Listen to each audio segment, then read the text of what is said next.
Ok. Ok. Muy Y bien. voy a poner a Continuo. todos en silencio y usted activa su micrófono. Sí, continuo, sí, ahí, pero póngale continuo. Ahí vio que le dice continuo, apriete en continuo. En Continuar. En continuar. No, es que como se empezó está a grabar, grabando, ¿eh? todos tienen que volver a Grabado. continuar para que, pues si quieren Perfecto. seguir en la sesión. Ah, perfecto. Ya está grabando, ¿eh? Sí, Bueno, ustedes me escuchan. Bueno, doctor. Doctor.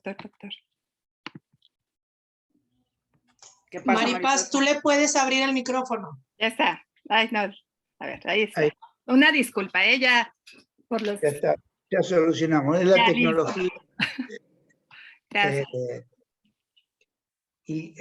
Lo que les quería decir, que lo mío es un poco audaz, a lo mejor impertinente y irresponsable, tratar de transmitirles cosas que Lucero Gastelum tiene que estudiar 2 años en el doctorado por lo menos, para poder iniciar, tratar de hacerlo en 2 encuentros, pero vamos a hacer lo máximo que podamos al respecto. La doctora Patricia Reyes comenzó en estos días que estamos viviendo, y entiendo que se remite al COVID, y que todo el mundo habla, escribe, sobreescribe, repiensa y no piensa sobre la esencia de lo que estamos pasando, ¿sí? Bajo mi punto de vista, la tendencia es llamar al COVID que esto es un impacto traumático. Y yo digo que les pido a todos los psicoanalistas que no lo llamen de esa manera, porque yo considero de que esto no es un impacto traumático, que tenemos desgraciadamente la posibilidad de poder entender otro tipo de problemáticas que el psicoanálisis por lo menos lo tiene que pensar cuál es la esencia de lo que estamos hablando. Y mi consejo por lo general con respecto al COVID es: no sigamos repitiendo lo mismo, repensemos las cosas, que de esa manera puede ser que esto nos ayude. Ustedes me presentaron como un especialista en trauma. Yo nunca había pensado que iba a ser especialista en trauma. Y tampoco me gusta que se piense que mi clínica se remite a lo traumático, o que mi desarrollo teórico se remite a lo traumático. Sí aporta algunos conceptos propios con respecto a cómo conceptualizar lo traumático desde el punto de vista, desde nosológico, desde el punto de vista de nuestro conocimiento, como así también, y que es lo que más me importa a mí, que es sobre el punto de vista clínico. Entonces, ¿qué hacemos con eso? ¿Cómo trabajamos? ¿Cómo lo pensamos? ¿De dónde surge esto? Hasta hace un mes, en mi participación en 5 guerras en Israel en forma activa, dirigiendo equipos de salud mental, como ustedes dijeron, fui uno de los fundadores del equipo de salud mental, y a partir de un mes casi o 2 meses, ya son 6 las guerras, porque en forma casual estaba en Israel cuando fue la última desgraciada guerra que hubo. Y digo desgraciada porque yo soy un pacifista empedernido, que lo que trata de entender, como lo hago en el psicoanálisis, son qué es lo que lleva a cada uno de los fenómenos, y desde el punto de vista social, conceptual, esas cosas, qué es lo que llevó también a esta última guerra. Escribí un trabajo sobre 5 guerras, que está publicado eso, en inglés, 5 guerras, 5 fenómenos psíquicos diferentes. O sea, pensar de que todas las guerras tienen los mismos fenómenos, eso con el psicoanálisis para mí no tiene nada que ver. Entonces yo les voy a hablar sobre un modelo de lo que, digamos, lo que hoy conozco yo sobre Freud. Pero me tomo la libertad de decir que conozco yo y conocen ustedes de Freud. No porque no lo hayan leído a Freud, porque lo que conocemos nosotros de que escribió Freud, sí, es muy, muy pequeño. Escribió esto Rodríguez en su libro sobre el siglo del psicoanálisis, que recién en el 2102, quiere decir que nosotros no supongo, a lo mejor alguno lo resiste hasta ese entonces, sino nuestros hijos y nietos van a saber esa carta tan importante que Freud le escribió a Brouwer, porque él determinó que en esa época. Y lo que es interesante que sepamos que Freud escribió 10.000 cartas, de las cuales, de esas 10.000, solamente se publicaron 4.200. El resto, muchas de ellas se perdieron, y hay algunas, como dicen, que están guardadas en los sótanos oscuros, ¿sí? O que están 3.860 cartas de Freud de cómo él trabajaba, cómo él pensaba, no lo conocemos. Quiere decir que nosotros estamos hablando de un Freud que se publicó y no lo que él prohibió publicar. Veamos lo que va a decir. Si acá lo que Lacan, el pensador tan respetado por mí, si bien yo no soy lacaniano, pero tengo una colega, Esther Said Alfie de Said, o Said de Alfie, que ella es la que me enseña más Lacan y puedo aprender poco a poco, porque me decía que yo escribía Lacan y no sabía, porque no había leído nunca, así que leyéndolo lo pude desarrollar.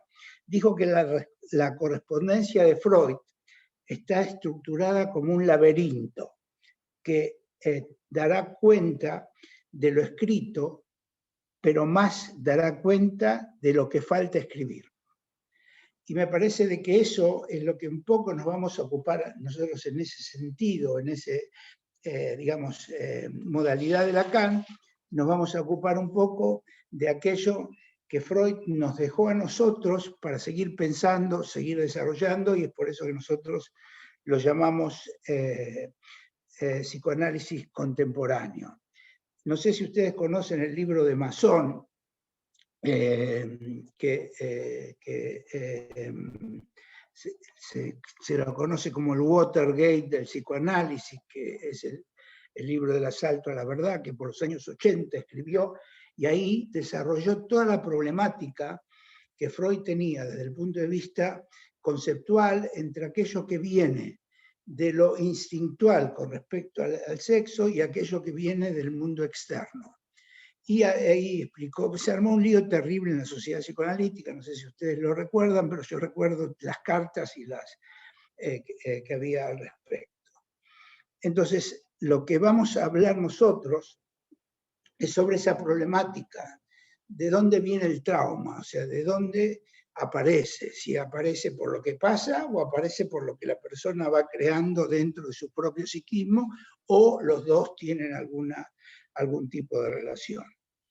Lo que vamos a ver también es,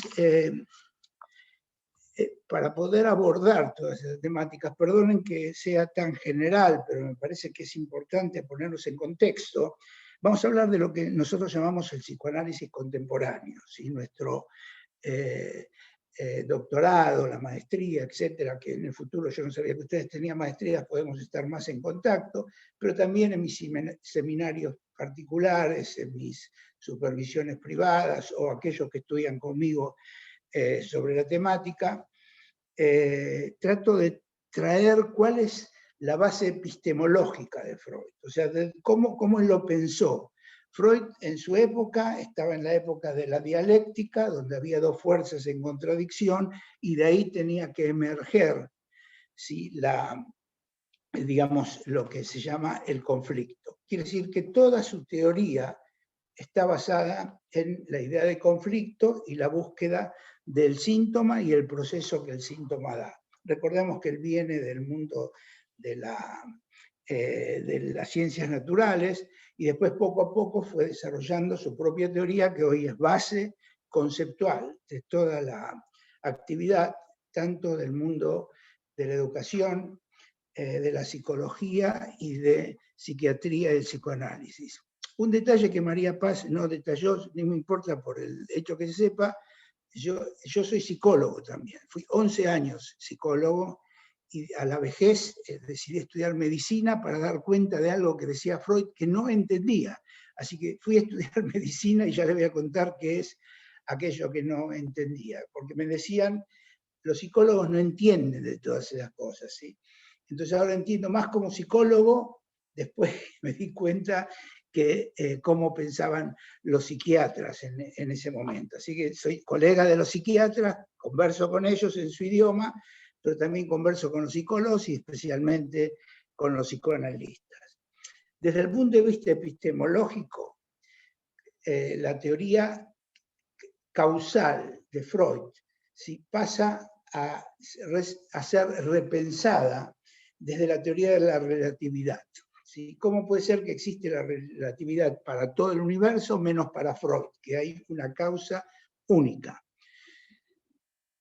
En un ejemplo les doy en una supervisión, una supervisada cuando fue el tema de la AMIA, recién había llegado yo a la Argentina, después de vivir 30 años en Israel, vino y me dijo que quería analizar una problemática desde el punto de vista psicoanalítico.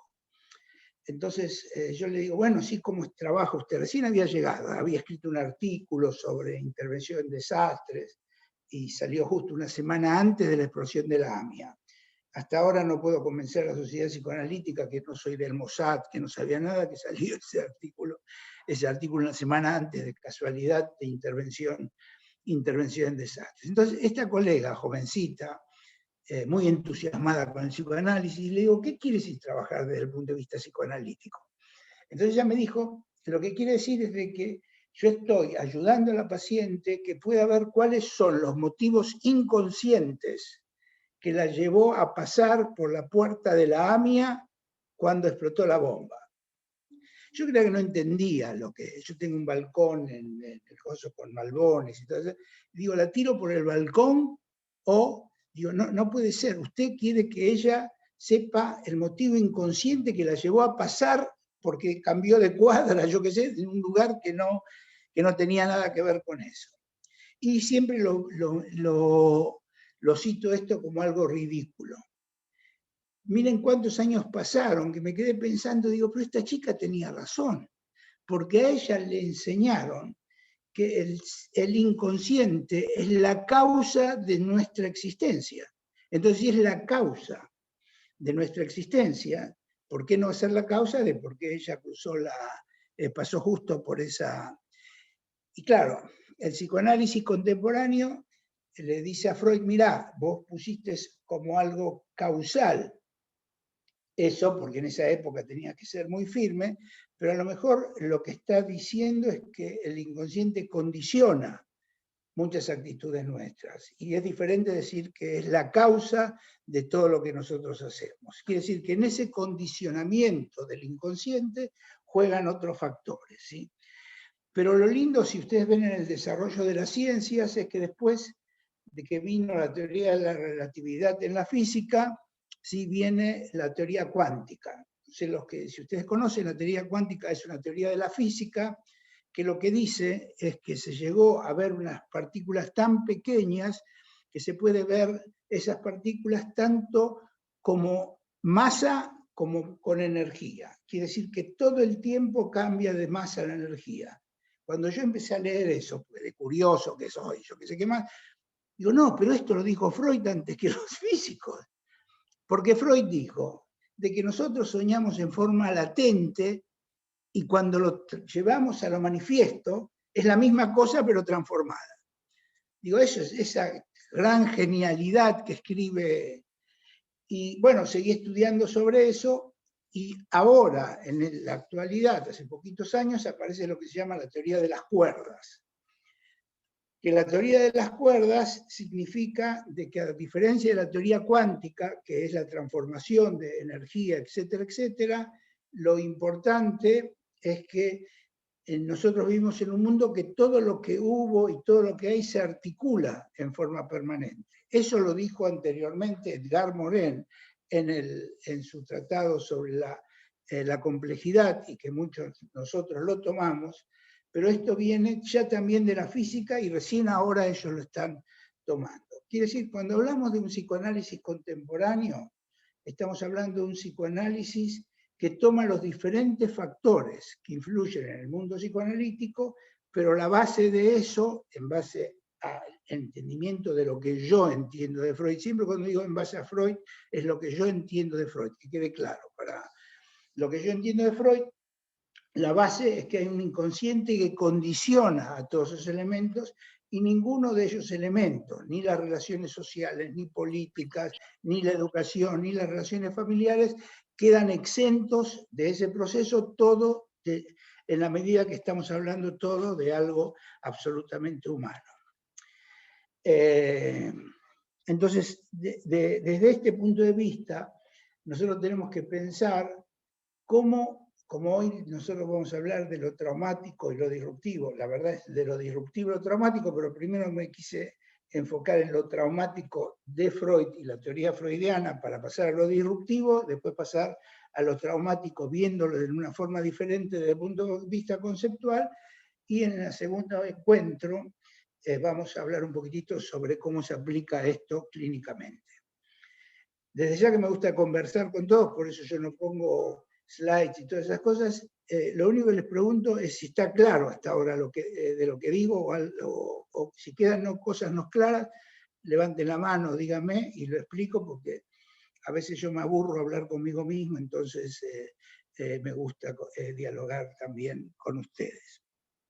Entonces, en ese dualismo de Freud, ¿sí?, de que hay fuerzas que están en choque, en la primera tópica, como ustedes saben, él escribió sobre el inconsciente, el preconsciente y el consciente, y en la segunda tópica, cuando ya quiso explicar un poco más los desarrollos, ya habló sobre el ello, el yo y el superyo. Freud básicamente estaba ocupado de la sintomatología. Esto lo digo sotto voce, como se dice en voz, pero Freud en principio era un fenomenólogo, porque venía de las neurociencias. Él le interesaba por qué las histéricas eran histéricas. O sea, Freud estaba menos ocupado en el desarrollo de todo el procesamiento psíquico. Y después entró en esas 10.000 cartas que yo le digo, lo deja Breuer. Breuer, ustedes saben que se asustó mucho y lo dejó a Freud porque la paciente lo empezó a seducir y parece que la esposa le dijo: con esta tipa no seguí más trabajando, y ahí le dijo a Freud: mira, perdóname, o el matrimonio, porque en esa época Breuer era muy adicto al matrimonio, o el matrimonio o la ciencia. Entonces lo dejó a Freud y siguió Freud trabajando, que se asustaba menos de sus histerias, lo único que le molestaban cuando las histerias le...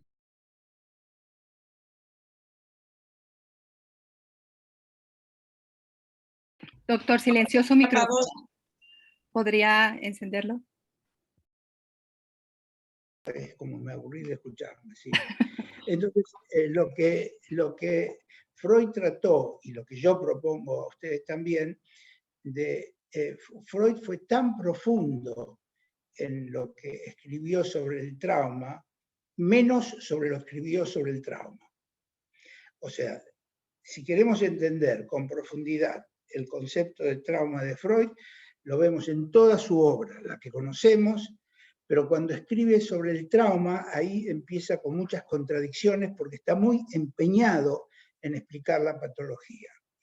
Por ejemplo, él habla del rompimiento de las paredes de las defensas y que ahí se introduce en un momento, después en otro momento habla sobre los elementos inconscientes que surgen de la paciente y sus necesidades de seducir, etcétera, etcétera, y todo el tiempo lo mete al trauma como un comodín, pero no lo mete al trauma como un objeto de estudio. Pero sí nos podemos basar en Freud si vemos diferentes obras que Freud escribió. Y entre esas obras que podemos ver, a mí me parece que la carta 52, que es, por suerte que no desapareció, es un poco fundamental para entender un poco cómo podíamos explicar lo traumático. En la carta 52 escribe muchas cosas, pero una de las cosas que escribe, una de las bases, es que el psiquismo se encuentra en permanente transformación. O sea, permanentemente no puede no transformar lo que sucede. Esa transformación escribió mucho André Green, supongo que algunos conocen la obra de él, y Pierre Lanier, que también es una francesa. No sé en qué medida, doctora Patricia, le pregunto a usted, ¿en qué medida se conoce la escuela francesa en México? ¿Lo conoce? Sí, porque sí se conoce. Bueno, Pierre Lanier, no la escucho, sí. Pierre Lanier fue, no, está apagada, sí, está muteada. Pati, tu micrófono. No se te Tiene que escucha. apretar. Habrá dicho mucho por los labios, pero no se la escucha. A ti. A lo mejor, Maripaz, tú lo tienes que quitar, ¿no? Tú los pusiste. Maripaz, tú puedes. No, pues le estoy solicitando, solo le puedo solicitar. Ya quedó activado. No, sí, doctor, definitivamente nosotros estamos como muy apegados a la teoría francesa y déjeme decirle que de André Green llevamos 17 o 18 años todos los jueves estudiándolo, entonces sí tenemos mucho conocimiento de lo que habla André Green. En Perú eran más, digamos, más acercados a la escuela inglesa y no tanto a la escuela francesa. Pero a mí me parece que hay mucho para tomar de la escuela inglesa, para explicar lo traumático no a Melanie Klein, sino a Bion y a Winnicott, y de la escuela francesa podemos ver un poco André Green, cómo postula, si bien él no se ocupa, ni él ni Pierre Lanier, se ocupan específicamente de lo traumático, pero ambos se ocupan del procesamiento psíquico, que de ahí podemos arribar al pensamiento de lo traumático por impactos disruptivos que les quiero presentar. Quiere decir que lo que yo les voy a presentar a lo mejor les parece medio de idioma de marciano, pero pueden creer que está basado en todo lo que dice Green, Pierre Lanier, Bion, Winnicott, lo que no dice al respecto Melanie Klein, Masoud Khan, etc. Pero tratando de darle una visión de eso que dijeron, que dijo Lacan, como siempre muy acertado, que dijo que lo que escribió Freud es mucho sobre lo que dice, pero también escribió sobre lo que falta, ¿sí? Entonces nosotros vamos a tratar de combinar lo que dice con lo que falta. Si damos un pantallazo, porque no tenemos tiempo para ver lo traumático desde el punto de vista de la historia del psicoanálisis, si damos un pantallazo al mundo psicoanalítico, quien a mi gusto fue el primero que escribió sobre el tema de lo traumático en la historia del psicoanálisis es el húngaro Sándor Ferenczi. No sé si ustedes lo conocen a Ferenczi. Ferenczi es un húngaro muy juguetón, especialmente con sus pacientes, y que Freud se enojaba porque era tan juguetón y un analista tenía que ser más reservado. Pero igual entre nosotros un poco de lo que se llama prensa amarilla. Freud estaba muy interesado en conectar a Ferenczi con su hija Ana, pero Ana miraba para otro lado y no quería saber nada del contacto con Freud. Pero el asunto de que Ferenczi lo que propone es que hay un impacto especial del entorno, ¿sí? Que ese impacto crea algo que pertenece al orden de lo traumático. Yo hasta que estudié medicina no sabía de lo que estaba hablando, porque él escribió que eso se llama teratoma. El teratoma en medicina es un quiste. Nosotros tenemos 3 capas en nosotros, que es la endodermis, la mesodermis y la ectodermis, ¿sí? La ectodermis es la que está más afuera, cada uno de ellos tiene células especiales. Los dientes son ectodermis, los pelos son ectodermis, después lo que tenemos, digamos, el tejido, ¿vieron cuando nos cortamos que sale sangre? No sale sangre por la piel, sino que sale sangre por la endodermis, que está en el medio. Y la ectodermis es la piel que cubre todo.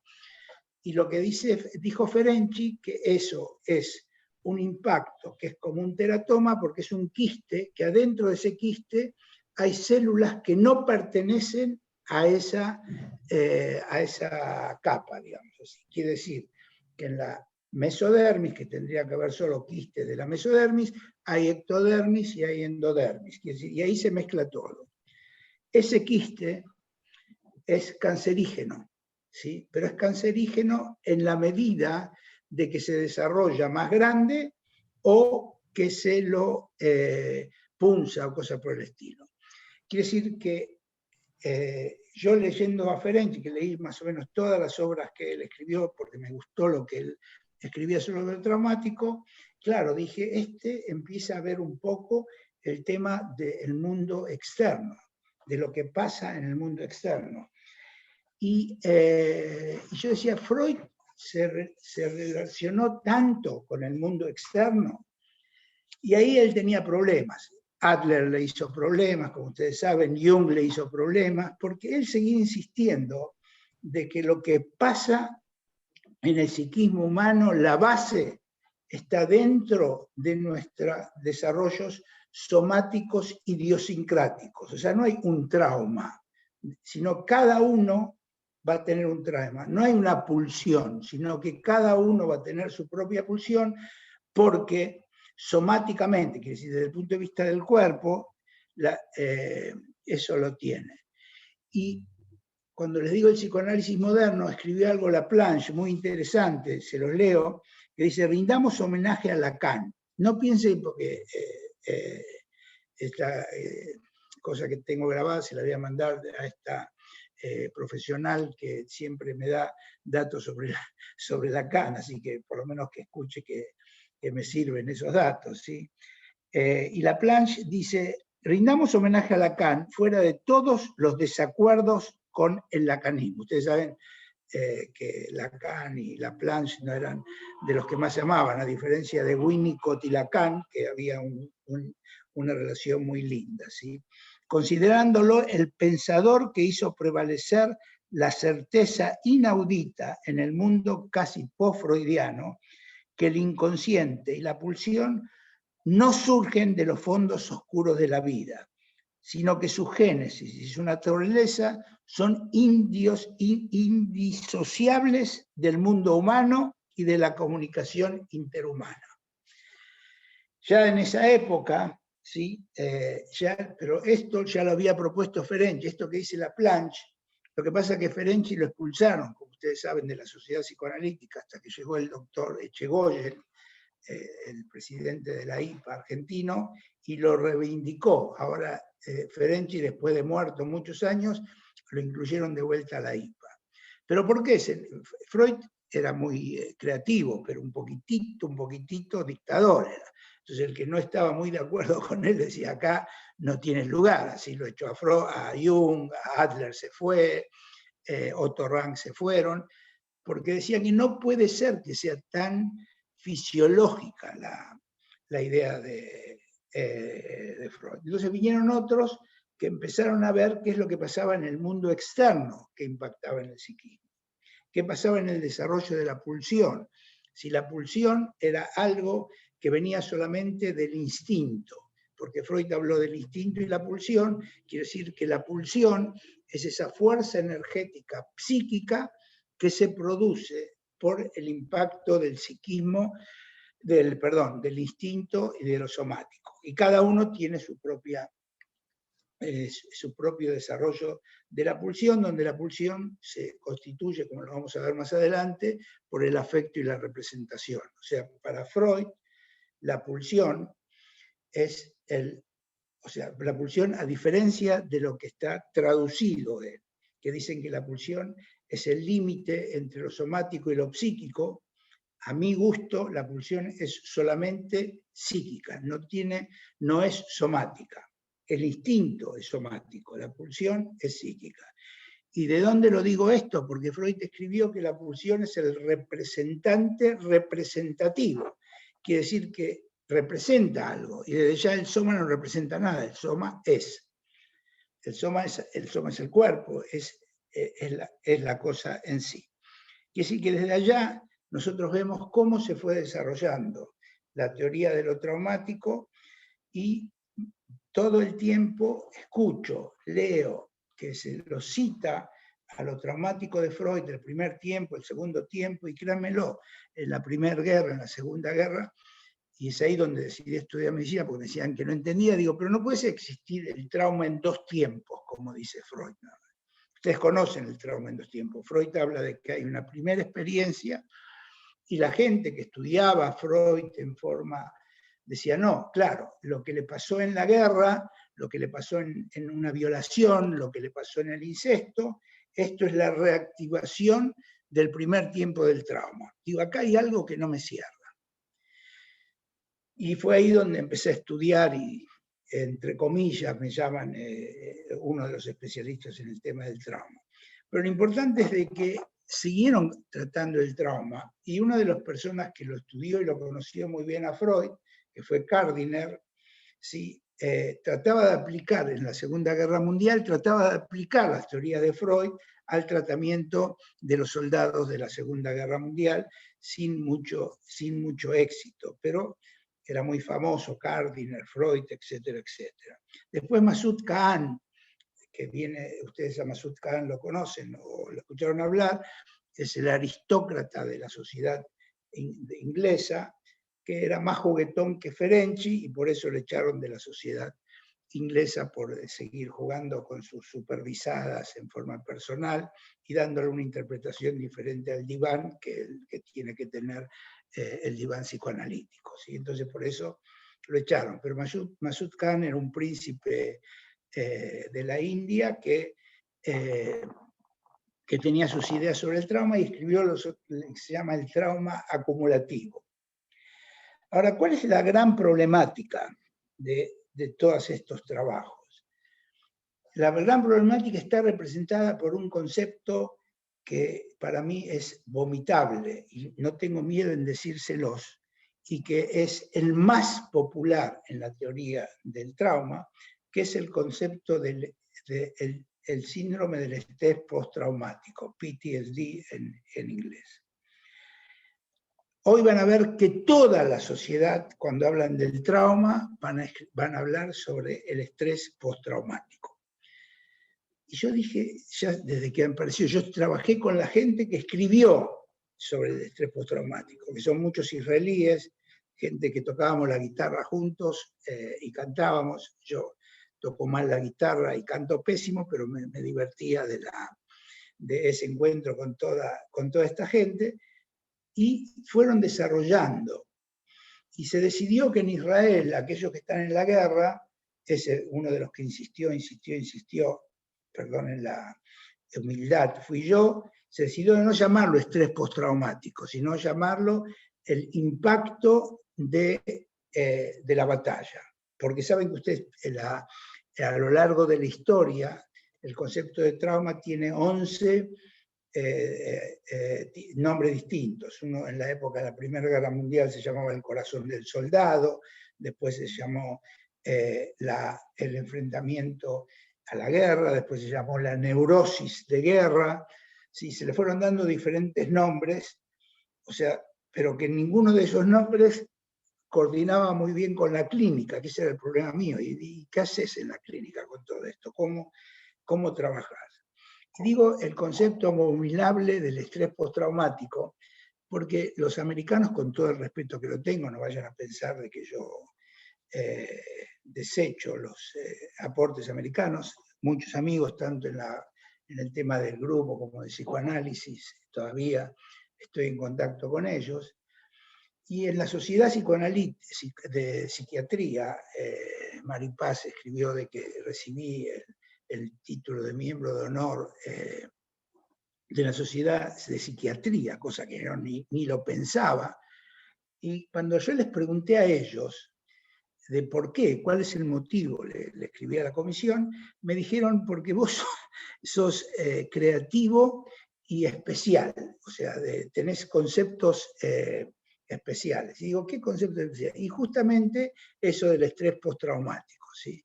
O sea, yo en la Sociedad de Psiquiatría tenía el tupé, la valentía, la caradurez de decir, este concepto es errado, pero no es errado conceptualmente, es errado porque van a hacer equivocar a la gente en la clínica.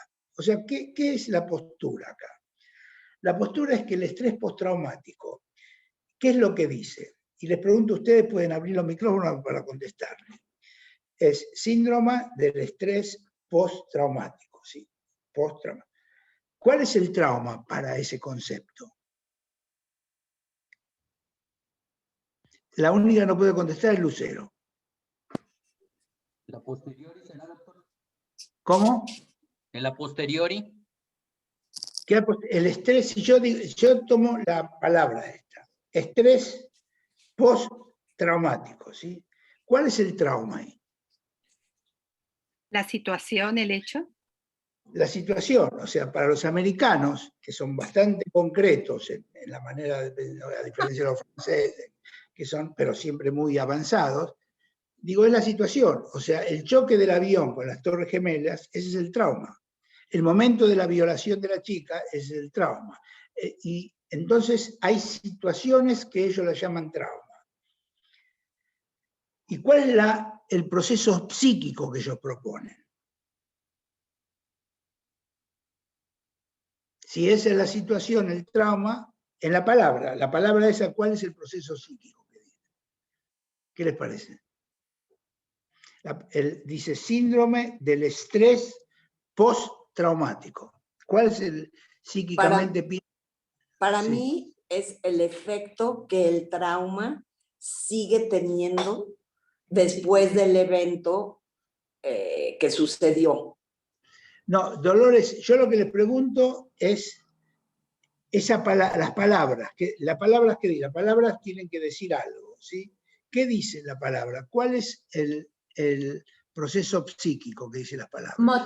Es mantener el efecto en el psiquismo del trauma. En el tiempo. No, etimológicamente, si yo les digo, etimológicamente le digo la fiebre elevada que produce angina, ¿sí? La fiebre es lo que aparece, produce angina. Dígame la palabra que dice, estrés postraumático. Ya definimos que el trauma en base a eso es el evento. Post-evento, ¿qué le pasa al psiquismo en base a esa definición? Bueno, sigo adelante, no de casualidad, no la damos porque a los psicoanalistas a veces nos resulta no ser muy puntuales, sino decir cómo lo pensamos nosotros. Esa palabra dice que el único proceso psíquico es el estrés. O sea, para el pensamiento americano, el trauma psíquico no existe. Quiere decir, el trauma es algo que pasó y el procesamiento psíquico es el estrés. Estos americanos lo escribieron después de la guerra de Vietnam. En la guerra de Vietnam llegaban los soldados muy estresados, entre comillas, pero los americanos se pusieron a pensar cuáles son las cualidades de la guerra de Vietnam, ante qué se enfrentaban esos soldados. Y dieron esa definición. Yo desde que la fueron dando, sigo luchando, sigo dando conferencias, de que eso equivoca y que ningún psicoanalista, en base a mi entender, puede pensar que el trauma es el evento. Sino los psicoanalistas tenemos que pensar que si existe lo traumático, es no el síntoma mismo. Para quien escribió, no me escriban ahí porque me cuesta mucho leer, ¿sí? Laura Novaro, ¿sí? No es el síntoma, eso los americanos son fenomenólogos. Nosotros en psicoanálisis no empezamos por el síntoma, sino por el proceso psíquico que lleva al síntoma. Quiere decir que nosotros no podemos definir lo que sucede por el síntoma. Pero Freud lo estaba buscando, porque él estaba buscando esa relación entre síntomas. Dijimos que estamos en un psicoanálisis contemporáneo, donde estamos obligados a ver cuál es el proceso psíquico que se da. Y Freud escribió, lo que pasa que escribió todo el tiempo en base a la traducción, ese es el problema de la traducción al castellano, si todo el tiempo confunde entre lo que es la situación traumática y el proceso traumático.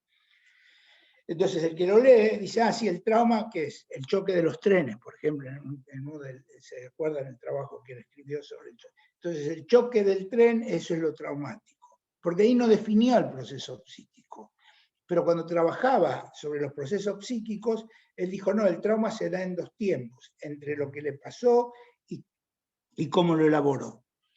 Entonces eso nos lleva a pensar a nosotros que somos psicoanalistas, nosotros nos ocupamos de los procesos psíquicos, no de lo que pasa del evento. Pero lo que pasa del evento tiene que ver con el proceso psíquico. Entonces yo hay años, les puedo decir que durante años, ¿sí?, estuve pensando, entonces si el trauma si yo digo ¿sí? que el trauma es el proceso psíquico, ¿cómo se llama eso que pasa de afuera? Para no llamarlo traumático. Y no encontraba palabras. Entonces fue ahí donde le propuse yo a la Sociedad de Psiquiatría el concepto de lo disruptivo, que hoy está en la televisión, en todos lados, todo el mundo habla de lo disruptivo. Lo disruptivo, ese fue el primer libro que escribí. Al principio me dijeron, pero es una palabra rara. Primero, la Real Academia Española lo ingresó a la Real, no por mí desde ya, pero lo ingresó varios años después que yo haya escrito, porque yo ese concepto lo saqué del inglés. Disruptive existía en inglés, pero en castellano no. En el 2001, 2002, creo que la Real Academia lo incluyó como un concepto nuevo. ¿Y qué es lo disruptivo? Lo disruptivo es aquello que pertenece al orden de lo fáctico que produce una transformación en lo psíquico. ¿Está bien? Entonces ahí, tomando a diferentes autores, tenemos que Pierre Lanier habla de lo que se llama la violencia primaria, ¿sí? Que Green va a hablar sobre el lugar de la madre, que Winnicott va a hablar sobre la madre suficientemente buena, pero ahí hay un problema, que de vuelta que es un problema de traducción. Si yo digo, o sea, ¿por qué Freud utilizó la palabra vivencia, que me ayudó a definir el concepto de trauma, para llamar a esto vivencia traumática, que ya vamos a ver lo que es, pero Freud escribió sobre eso. Él lo llamó Erleben. Erleben quiere decir la vivencia. Erleben y Erlebnis, que es el vivenciar, y llamó a el hecho en sí Erfahrung, que quiere decir la experiencia. Freud diferenció entre lo que es la experiencia, eso que nosotros vamos a incluir como lo fáctico disruptivo, ¿sí? A diferencia del proceso psíquico, que yo lo llamo la vivencia traumática. Pero digo, si eso para mí es tan claro, ¿por qué los franceses y los ingleses no escribió nadie sobre la vivencia? ¿Y saben por qué es? No escribió nada porque no existe ni en inglés ni en francés la palabra vivencia. No existe.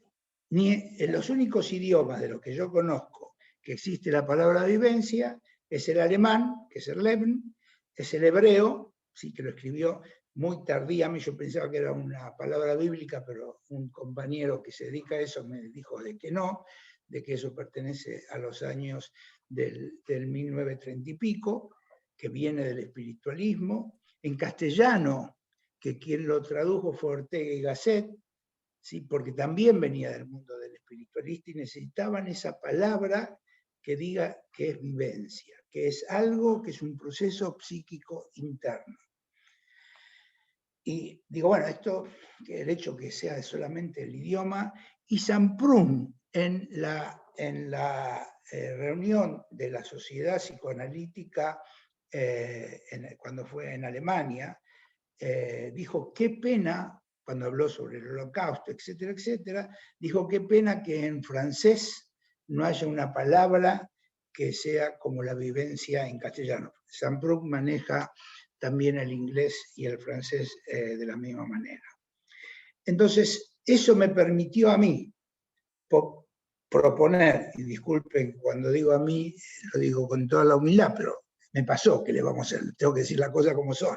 Si bien a partir de eso se lo cita de diferentes maneras, en diferenciar entre lo que es lo disruptivo, que es un impacto fáctico, y lo que es el proceso psíquico que pertenece al orden de la vivencia. Y enseguida vamos, y con eso hago un break en base a lo acordado con Maripaz, hago para que hayan preguntas, etcétera, y después me dejen un ratito para redondear esta primera parte. Entonces, primero, ya les dije que es el impacto de lo fáctico en lo psíquico. Y ahí la pregunta es, ¿qué es fáctico? Fáctico es lo que existe de por sí. ¿Qué quiere decir? La explosión de una bomba no tiene nada que ver con el hecho de mi psiquismo. La existencia de un terremoto, que ustedes lo vivieron de vuelta y lo viven muchas veces, no lo provocó mi psiquismo, le pasó a mi psiquismo. Quiere decir que el terremoto existe de por sí. Ahora, cuando yo lo psiquizo, que después vamos a ver cómo se hace, ya es para mí. O sea, el terremoto que tiene Patricia en su psiquismo es diferente al que tiene Felipe o al que tiene Maripaz, porque lo psiquicizó. Pero el terremoto es uno, existe de por sí.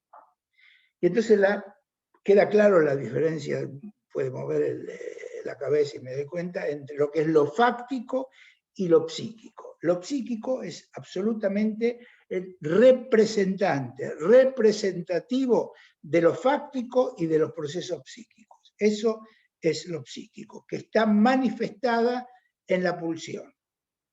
Entonces ahí en los desarrollos que hicimos en el doctorado, que por medio de investigaciones, porque en el doctorado no se la pasa, eso puede dar fe Lucero, haciendo estadísticas y las cosas se la pasan todo el tiempo pensando en nuevos conceptos y discutiendo. No es que los quiera invitar para el doctor, que se anoten al doctorado, que ahora es por Zoom, pero los que tienen interés de repensar las cosas están invitados. Entonces el doctorado todo el tiempo fue evolucionando. Si ustedes leen lo que yo escribí hace 20 años, sí, está todo el tiempo diferenciado, los últimos años, por eso no me decidía qué mandarles, si lo primero, que está muy explicado, pero le faltan muchas cosas, o lo último, que se va a hacer lo primero, es medio complicado, se fue transformando. La pregunta que yo me hacía era, eso disruptivo, ¿sí? que constituye el psiquismo, ¿qué factores tienen? Y ahí yo propuse los tres, ¿sí?, promotores de la pulsión, o los tres incentivadores de la pulsión, o los tres generadores de la pulsión, que son fácticos, que es el objeto externo diferenciado. Vos, Lucero, me vas a decir si lo digo bien o si ya me olvidé ya. El objeto externo diferenciado, el mundo externo no diferenciado, y lo somatoinstintual. Es decir, que esos tres factores van a ser los que van a dar existencia a esa energía psíquica que Freud habló que se llama pulsión. Enseguida voy a hablar de por qué energía psíquica la pulsión.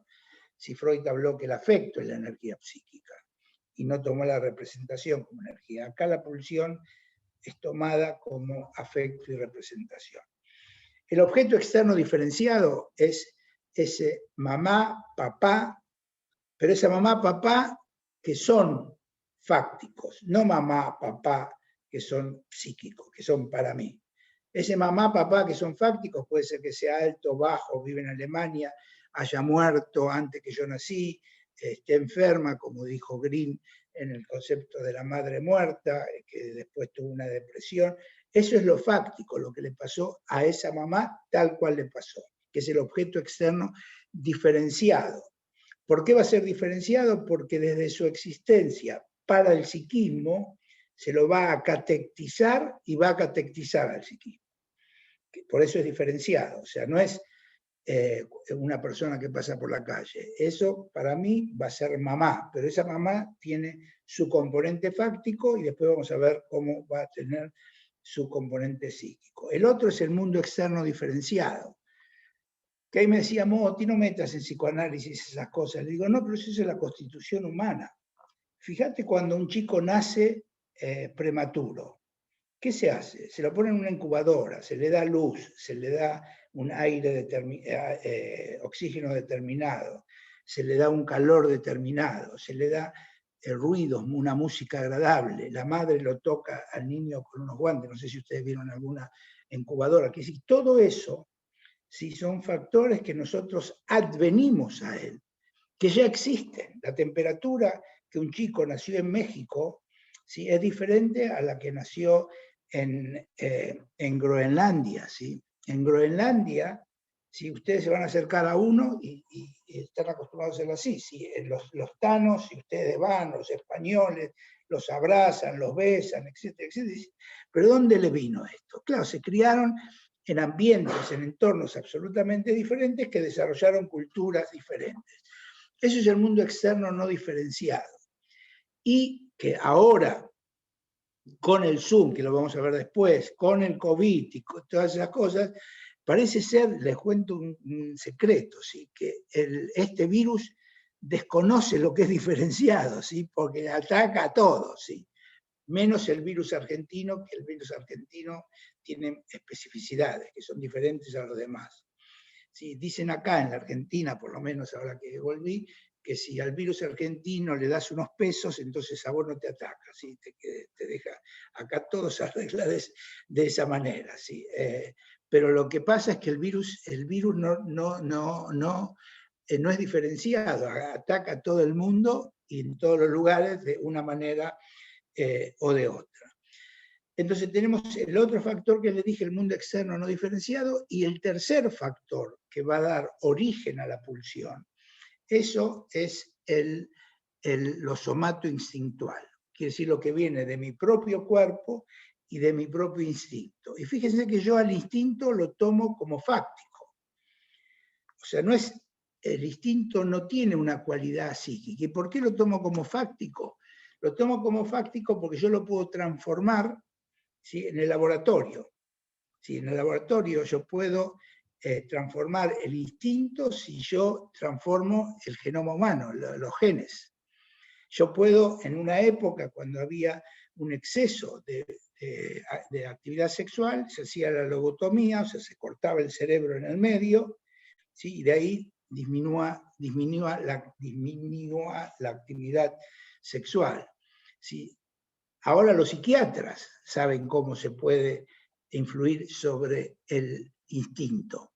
Simplemente le dan altas dosis de haloperidol, por ejemplo, ¿sí? Y la gente no tiene interés de acercarse. ¿Influyeron sobre la pulsión? No, influyeron sobre el instinto que lo lleva a cada uno de nosotros.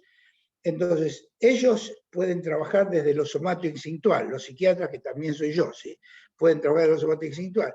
Y los psicólogos, que también soy yo, pues, trabajamos como psicólogos o como psicoanalistas en la modalidad del procesamiento psíquico. Entonces, en síntesis, hasta acá, lo que nosotros decimos es que lo traumático pertenece, desde el punto de vista del psicoanálisis, al orden de lo psíquico y no al orden de lo fáctico. Que nosotros detectamos a lo traumático no por el síntoma, sino por la modalidad de elaboración psíquicamente. Y que nosotros vamos a influir en lo traumático por medio de la elaboración, ¿sí? De aquello que no fue adecuadamente elaborado. Entonces, nosotros vamos a ver una cantidad de síntomas que aparecen, que es la retracción de la persona, que son los sueños repetitivos, que son el hecho de la sensación de vacío, que después lo vamos a ver cuando entremos más profundamente y cómo se trabaja en la clínica, ¿sí? Pero nosotros vemos eso teniendo en cuenta que eso es producto de una falta de capacidad de elaboración de lo sucedido que el psiquismo permanentemente quiere reparar. ¿Y por qué pasa eso?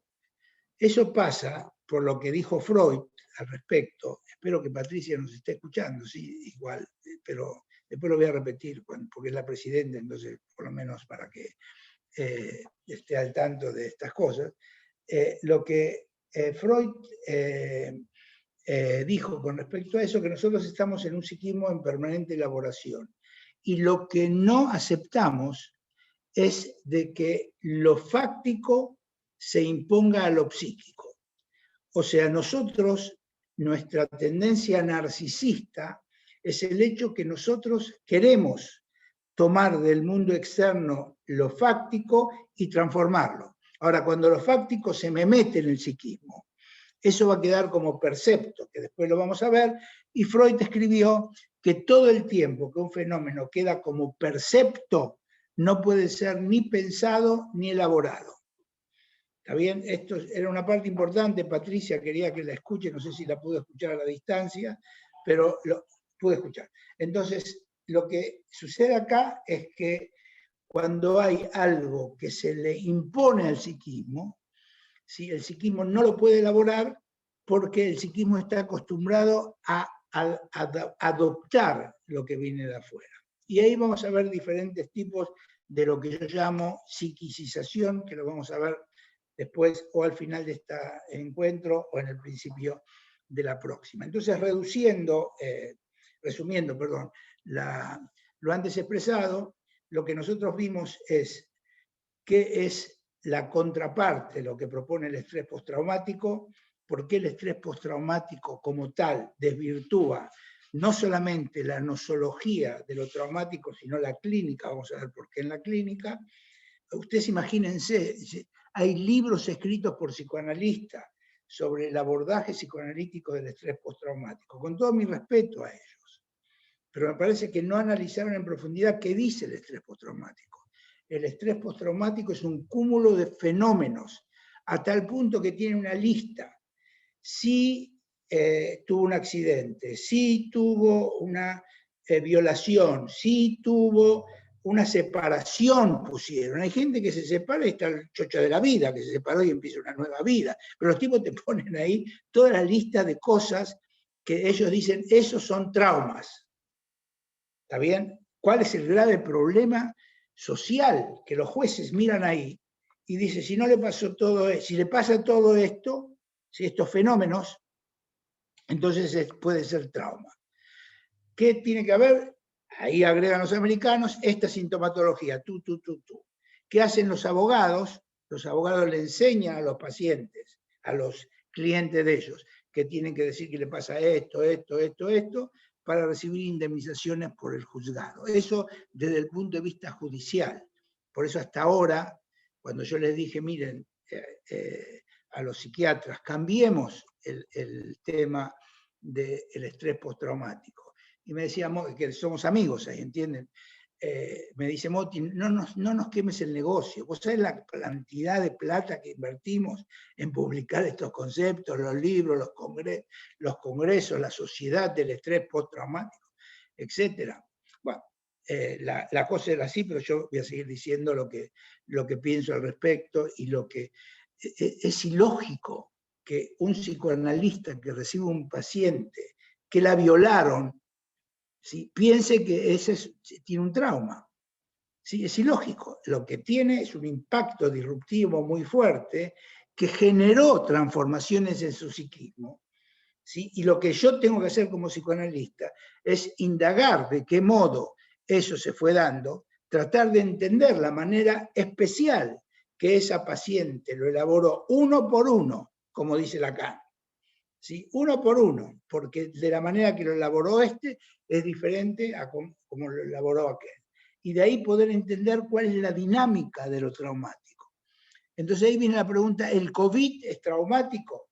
Y yo le digo a mis colegas, y la cantidad que me llamaron de conferencias, digo, no sé, todavía no sabemos, estamos en el medio del proceso, donde yo y él estamos involucrados. Así que tenemos que pensar todo eso, repensar todo eso. ¿Qué es el COVID para nosotros? ¿Qué es lo que nos está provocando desde el punto de vista psíquico? Y no nos apresuremos a decir que hay depresión, que hay trauma.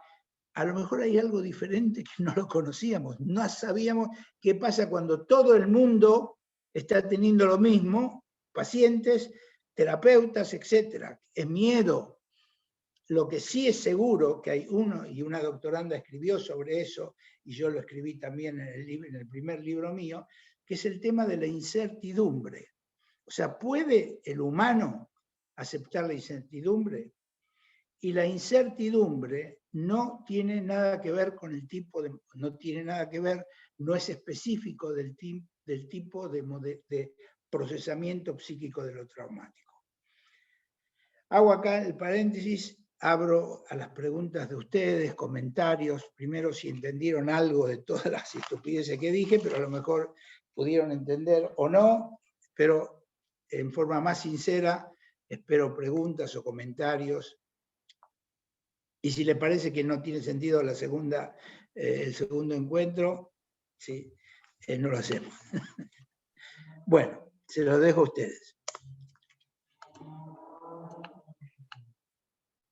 No, yo Acá Lucero puede preguntar también si quiere. Moti. Sojito, que le veo. Sí. Moti, yo soy Delia Hinojosa. Nos conocemos. ¿Quién? Delia Hinojosa. A mí me Sí. gustaría que explicaras un poquito más acerca del objeto externo diferenciado y el mundo externo no diferenciado. ¿Sí? Perfecto. Como que de repente me confundí. Perfecto. ¿Qué más? Fernando. Sí, buenos días, doctor. Buenos días. Pensaba en esto que estaba platicando de lo disruptivo y yo pensé en los dos traumas, más bien, en los dos tiempos del trauma que plantea Freud. Quería ver si hay, qué diferencia ve en esta propuesta de Freud. Dice que hay algo fáctico, como usted está diciendo, y que a posteriori se significa algo y es cuando se vuelve traumático, ¿no? Creo que lo explica en El hombre de los lobos, que ve el sueño y no pasa nada, pero después que significa o aparece la pulsión, creo, es cuando se liga algo y se vuelve traumático. Y porque... Perfecto, me quedó claro, Fernando. Muy bien. Otra.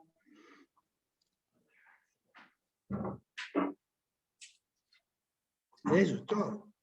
67 personas ahí yo veo en la sala y solo 2 preguntas, 2 solos comentarios. A Lucero le veo los ojos con ganas de Yo tengo preguntar. una pregunta. Preguntar podés, Lucero, no hay ningún problema. Sí, ¿quién quiere? Doctor, yo quería yo hacerle una pregunta con esto de que va hablando de que no todo lo disruptivo necesariamente tiene que ser traumático, pero que puede devenir traumático dependiendo de varios factores. Y usted comentaba que uno de ellos tiene que ver con la cuestión de esto de lo fáctico que habla y de la cuestión de la capacidad elaborativa que tenga el psiquismo. Pero con respecto a esto de lo fáctico, yo me quedé pensando, esto tendrá que ver con la una cantidad, es que me quedé pensando en lo del estrés postraumático y sobre todo me clavé en la palabra estrés. Pensaba yo que si esto es explicable a través de cantidad versus cualidad, porque estrés me remitió a mí a la cuestión de una cantidad que no puede ser elaborada y que eso es lo que constituye, digamos, lo traumático. No sé si lo entendí. Perfecto, así se lo dice. Entendió lo que dice, no lo que dije yo, pero enseguida debe decir lo que digo yo al respecto. ¿Sí? ¿Está bien? Patricia. Sí. ¿Qué más? Buenos días, doctor. Buenos días. Yo tengo... Evan es el nombre. Eva. Eva. Mi pregunta es si un síntoma se puede agravar por enlazarse con un evento disruptivo. Sí. Sí. Muy linda pregunta. ¿Qué más?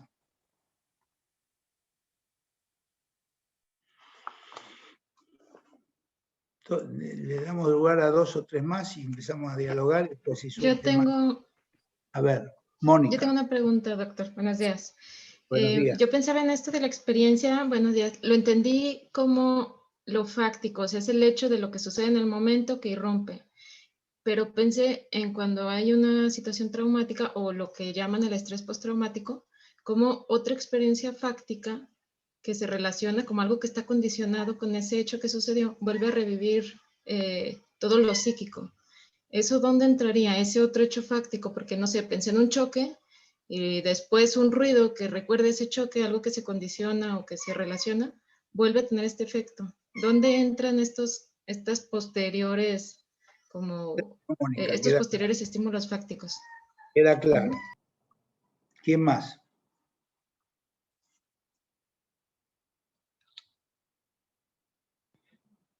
No hay más. Perdonen que tome. Bueno, yo creo que siguiendo lo que comentaba Patricia, serían como las cualidades de los hechos fácticos, ¿no? Que en algún momento hemos tomado para... Sí.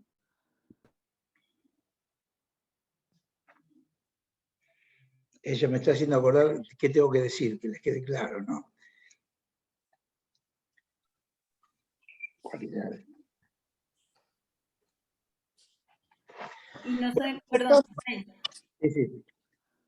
Ya que tú dices, Lucero, entonces, ¿cuáles son las características, las cualidades y los atributos, ¿no? Atributos. No, yo para tomar el examen a Lucero, dale.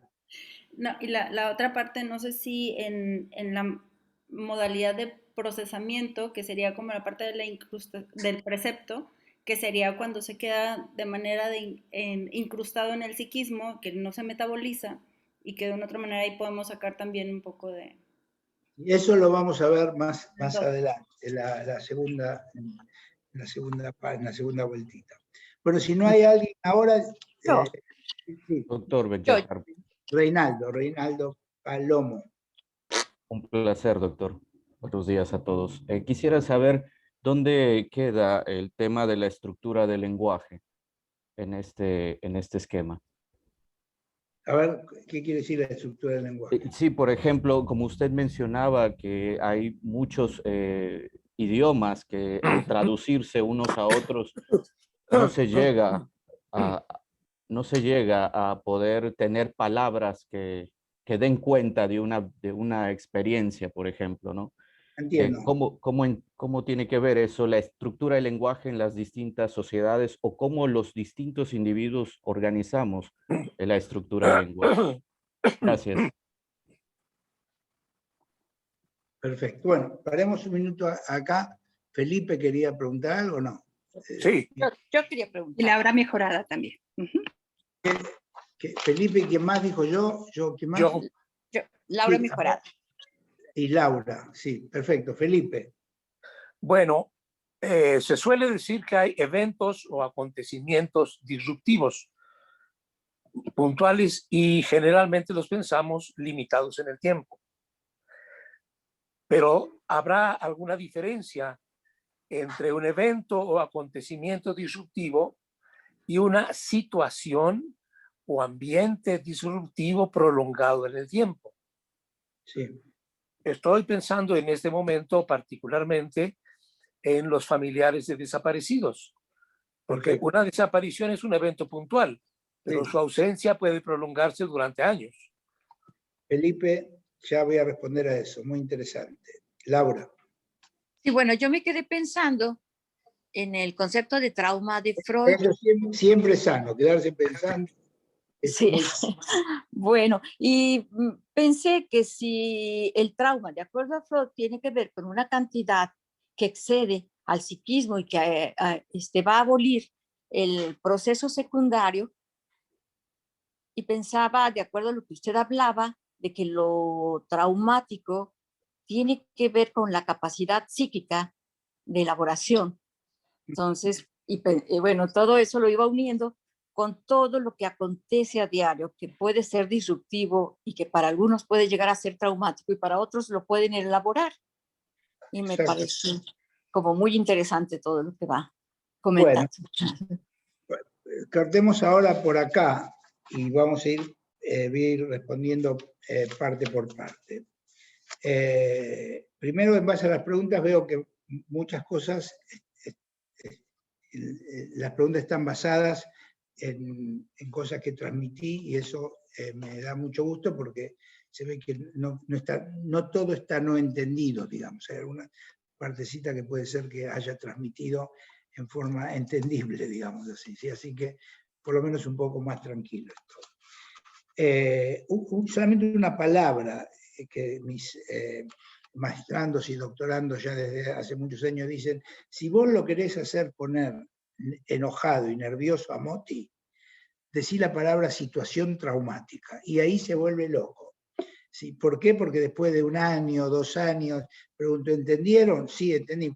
Dígame, doctor, con respecto a la situación traumática, digo, no, ahí me corto las venas. Situación traumática para el doctor Bellacar no existe. Es lo mismo que decir una situación de hemorragia. ¿sí? La hemorragia del cuerpo, de la sangre, la situación va a tener sus características, cualidades que enseguida vamos a hablar de ello, ¿sí? Entonces, lo que yo postulo, afirmo, y espero que si algo queda de todo esto, es que se entienda que los americanos, la mayoría de los psicólogos, la mayoría de los psiquiatras, muchos psicoanalistas hablan de situación traumática. Freud escribió sobre situación traumática, quiero que quede claro. Así está traducido. Por eso digo que lo importante de Freud es estudiarlo a todo Freud, y ahí Freud también me parece que se patina un poco con el concepto este de situación traumática, porque no se puede poner, ¿sí?, dos palabras, ¿sí?, que remitan. Si yo digo situación traumática, lo primero que le voy a preguntar a la paciente, ¿cuál fue la situación? ¿Sí? Entonces yo voy a ir a mi supervisor y le voy a decir, mire, le vengo a traer a la paciente, que es la víctima, que es otra de las palabras que me enervan, la víctima de una situación traumática, y ahí yo perdí toda la posibilidad de seguir viendo a la paciente que se llama Paula, Graciela o Jaime, ¿sí? Ahí yo lo perdí porque ya lo tengo encasillado en eso, que lo que le pasó es la situación. ¿Está bien? Entonces lo quiero quitar eso como una propuesta, y yo qué sé, si alguna vez estaré en Guadalajara, espero que nunca digan situación traumática. Esto lo digo en chiste. Hinojosa, sí puede ser, anoté bien el nombre, si es así. Delia. ¿Cómo? Delia Hinojosa. Delia, sí. Delia me pregunta sobre los promotores de la pulsión. Promotores de la pulsión quiere decir de que cuando nosotros hablamos de la pulsión estamos hablando de un procesamiento psíquico que es lo que caracteriza al psicoanálisis. Quiere decir que hay un psiquismo que, a diferencia de los conductistas, no es un psiquismo que toma lo que pasa, ¿sí?, y le da características, ¿sí?, en base a lo que pasa y lo procesa. Y lo importante para el cognitivista es un pensamiento cognitivo. Nosotros no tenemos tiempo ahora para hablar la diferencia entre mente y psique. Los cognitivistas, conductistas, etcétera, hablan de procesos mentales, mientras que nosotros hablamos sobre procesos psíquicos, que son representaciones. Por ello, esos pueden escribir tantos artículos empíricos, como lo llaman.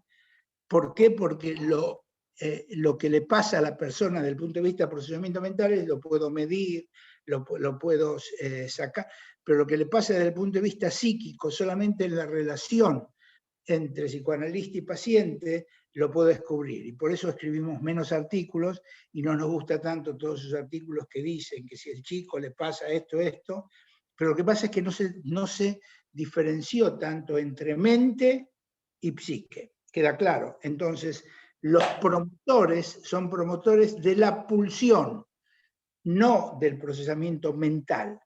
¿Y qué quiere decir de la pulsión? Quiere decir que la pulsión no surge del aire, no surge de algo que viene de afuera. ¿Quién fue el que más discutió con Freud con respecto a eso? Y le dice Freud, no, acá hay algo que crea eso que es el inconsciente psíquico. ¿Quién se peleó mucho con Freud en eso? ¿Se acuerdan? Del principio al principio. Fue Carl Jung.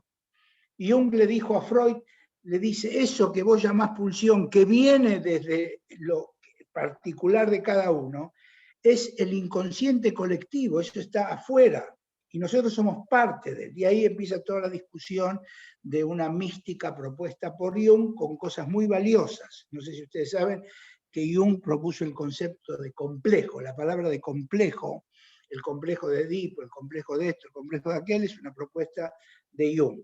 Jung, un tipo muy interesante lo que dice. Lo que pasa es que se pifió un poco porque estaba tan enamorado de su primer paciente, que ustedes seguramente la conocen, y que se piró un poquitito por ese amor que tenía por su, y empezó con todo algo esotérico, general, y pudo mantener su amor flotante con la paciente, porque todos estábamos en el inconsciente colectivo. Pero se quedó con la esposa, que era una multimillonaria austríaca, pero por el amor se habrá quedado. ¿Sí? Entonces, lo que viene acá a dar cuenta es que los promotores de la pulsión son esos tres conceptos que existen no por el psiquismo, pero hacen que el psiquismo exista. Quiere decir, esa persona que se llama Juan Pablo Rodríguez, que no tiene hijos, ¿sí? Existe antes que empezó a gestar a su hijo, pónganle María Fernanda, ¿sí? Antes que empezó a gestar a su hijo, pero existe como tal. Ella, para ese hijo que está gestando, empezó a ser fáctica. Si existe, no existe, si se muere, no se muere, todo es algo fáctico, que no tiene que ver con mi producción psíquica. Hasta acá está claro, Delia. ¿Sí? El otro concepto es el mundo externo no diferenciado. O sea, el mundo externo no diferenciado es ese mundo al cual advenimos todos nosotros. Es diferente si yo nazco en una zona de terremotos, de inundaciones, de clima tal o clima cual, si yo crezco en lugares donde va todo el mundo con taparrabos y no se visten. O sea, todo eso, yo advengo a eso. No es que mi psiquismo creó eso. Y yo, en base a ese mundo externo no diferenciado, voy a ir amoldando mi mundo pulsional. Y el tercero es lo somatoinstintual. Lo somatoinstintual quiere decir lo que viene de mi propio cuerpo. Nosotros, no tengo tiempo para desarrollar, yo los nombro y después, yo qué sé, hablaremos o leerán o ese tipo de cosas. Lo somatoinstintual quiere decir lo que viene de mi propio cuerpo. ¿Sí? Hay tres factores, se los digo rápido, que uno es la evolución filogenética, el otro es la evolución ontogenética y el otro es la evolución epigenética. No sé si ustedes conocen esos conceptos. Nosotros filogenéticamente, si tenemos una evolución de que pasamos en el útero de nuestra madre, pasamos por todos los estadios filogenéticos de lo que se va a hacer lo humano. Que si en una época fuimos solo una célula, después fuimos 2 células, después fuimos renacuajos, y después fuimos peces, y después fuimos monos, etcétera, etcétera, en el útero de la madre. Que es que poco a poco se va gestando y vamos pasando por toda esa evolución, hasta que llegamos a la evolución de que nosotros vamos en búsqueda del objeto, y el objeto viene en búsqueda nuestra. ¿Sí? Eso lo hacen los monos, eso tenemos común con los monos, tenemos casi el 96% de genes similares a los monos, pero tenemos unos genes que no son propios, que es nuestra capacidad de representación. Quiere decir que el mono va al objeto que existe, y nosotros vamos al objeto que tenemos representado, que esa es la gran diferencia que tenemos con los monos. ¿Queda claro esto? Delia, queda claro, quiere decir que esos tres componentes, ahora, eso que nos lleva a buscar el objeto, a buscar el placer y la satisfacción, eso Freud habló sobre la pulsión y sus destinos, ¿sí? Que le dio características a la pulsión, que es la búsqueda del objeto. Lacan se diferencia con Freud, que Freud dice de que el objeto va en búsqueda del placer, el sujeto va en búsqueda del placer con el objeto. Y Lacan viene y dice, para Freud, es verdad, porque se acuerdan que Lacan dijo, todo lo que dijo Freud, lo dijo, está bien, pero le faltaban algunas cosas. Entonces lo que le faltaba a Freud, dice Lacan, es que no va en búsqueda del placer, sino que va en pos de su deseo, que es diferente. En algún momento, si charlamos, les explico cuál es la diferencia entre necesidad, deseo y necesidad, que es toda una temática. Entonces, esos son los promotores de la pulsión. Perdonen que conteste rápido porque se nos está haciendo... Gracias, Motos. Sí. El otro es lo que Patricia pregunta, primero sobre el tema de cantidad y cualidad. ¿Sí? En psicoanálisis, durante mucho tiempo, se pensó que la ruptura de la barrera defensiva era por cantidad del estímulo que venía. y ahí se rompía la barrera. Yo conozco a muchos pacientes, algunos pacientes, que vienen al tratamiento porque el esposo no le quiere comprar una cartera de Louis Vuitton, ¿sí? Y está absolutamente, ella dice, traumatizada y no puede vivir porque no le compran la cartera de Louis Vuitton. Y conozco otros que estuvieron en el medio de la guerra, en situaciones muy terribles, que son cantidades de estímulos muy grandes, y no tienen signos que tienen que ver del orden de lo traumático. Quiere decir que el concepto de cantidad es uno de los factores que no hay que dejar de lado, pero a mi gusto no es el único que produce. Y ahí es donde me recuerda Lucero, como diciéndome no se olvide, explíqueles esto también, que es que para analizar lo fáctico hay que tomar 3 factores. Perdonen que todo esto, Lucero le llevó a estos meses que tiene que escribir, trabajo. Uno, o sea, lo fáctico es eso que está ahí, ¿sí? Que son las características de lo que sucedió. Las características de la primera guerra que yo estuve eran absolutamente diferentes a la segunda, eran diferentes absolutamente a la tercera. Cada guerra tenía sus características. ¿Qué quiere decir? La fuerza, el impacto, en la medida que yo estaba en el medio del desierto y caían los misiles, y en esta última guerra estuve en los refugios mientras caían los misiles, tenía otras características que son inherentes a la situación en sí, que son inherentes a las cualidades de lo fáctico. Perdón, a las características de lo fáctico. Entonces, queda claro lo de las características, quiere decir que hay diferentes características que pueden ser mucho más fuertes para que el psiquismo lo pueda aceptar, o mucho más débiles. Si viene un paciente y dice que él está de duelo por la muerte de un ser querido, las características que me diga que es de un hijo va a ser diferente a las características que me diga que fue de un amigo, que fue de la esposa o que fue de otro. Porque esos inherentes, si es hijo, si es esposa, esas son características del evento. ¿Queda claro lo que son las características? ¿Está bien? Pero otras cosas son las cualidades. Las cualidades es cómo yo escucho las características que me transmite el paciente y yo, sujeto terapeuta, lo transformo en mi psiquismo por mi historia, por lo que tengo, etcétera, etcétera. ¿Sí? Es diferente una terapeuta que le viene una paciente y le cuenta la situación con el esposo, de que se quiere separar porque es infiel, etcétera, etcétera, y ella está viviendo lo mismo en su vida particular. Lo que va a escuchar esa paciente es diferente a alguien que viene del Opus Dei y que eso no lo puede concebir, o alguien que todavía no estuvo de novio o que está de novio. Entonces quiere decir que nosotros, por nuestra propia subjetividad, aparte de nuestra teoría, y por eso tenemos que tomar eso en cuenta, todos los eventos fácticos que tienen características, nosotros le adjudicamos cualidades, porque tenemos esa tendencia subjetiva humana de esa transformación no intencional, pero es nuestra propia subjetividad.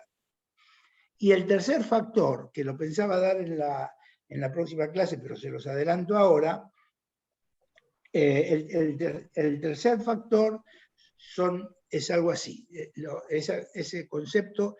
Yo tenía una paciente que vino, y vino muy, muy angustiada, porque se le había caído una tetera de porcelana que tenía, especial, europea, y angustiadísima. Y yo decía, pero por una tetera de porcelana, con todo lo que está pasando en el mundo, esta chica se angustia, no podía. Entonces la seguí escuchando, hasta que me dijo que esa tetera de porcelana se la dio su madre, que lo había heredado de su abuela, y era lo único que había quedado del campo de concentración, donde después la llevaron a la abuela. Y para ella no era la tetera de porcelana, para ella era la memoria de su abuela, su historia y todas esas cosas. Y eso es otra tetera cuando escuchamos. Eso que hizo esa chica, le puse el nombre de atributos. Quiere decir que cuando nosotros escuchamos a la paciente, con respecto a lo fáctico, tenemos que tomar en cuenta las cualidades, quiere decir el impacto que tiene en sí la cosa, las características, después tenemos que tomar en cuenta las cualidades, quiere decir que estamos nosotros escuchando desde nuestra subjetividad, y tercero, cuáles son los atributos que el paciente le da a eso que ha sucedido. Estoy escribiendo un artículo ahora sobre el tema de la experiencia y la vivencia, donde trato de demostrar un caso clínico de los atributos que le da una paciente a una violación, ¿sí? Los atributos que le da otra paciente al incesto. ¿Sí? Los dos son actos perversos, sexuales, etc., pero cada uno tiene sus características. ¿Sí? Y yo lo escucho desde mis cualidades, ¿sí? Pero lo importante a mí es cuál es el atributo que ella le da por su contexto cultural, etcétera, etcétera. Queda claro cómo observo o miro, ¿sí? Esos impactos disruptivos. Y de ahí viene la otra pregunta enseguida, sobre, bueno, esto sobre trauma y cantidad, que también preguntó Laura, y después creo, no, esto no, cualidad, bueno, no importa, acá, Mónica, que el asunto es sobre el tema de la experiencia y la vivencia. Sobre eso estoy escribiendo más detalladamente ahora. Hasta ahora en los artículos que van a ver, hasta este que pienso publicar, pero como tengo que hablar con Guadalajara y todas esas cosas, no me da el tiempo para sentarme a escribir, pero les prometo que lo voy a escribir dentro de 1 o 2 semanas, por lo menos le digo eso a mi asistente, que todo el tiempo me dice, doctor, hace 2 años que viene escribiendo ese artículo, termínelo y chao. Y ahí yo trato de explicar la diferencia entre lo que es la vivencia y la experiencia. Antes yo llamaba que la experiencia es la situación más la vivencia.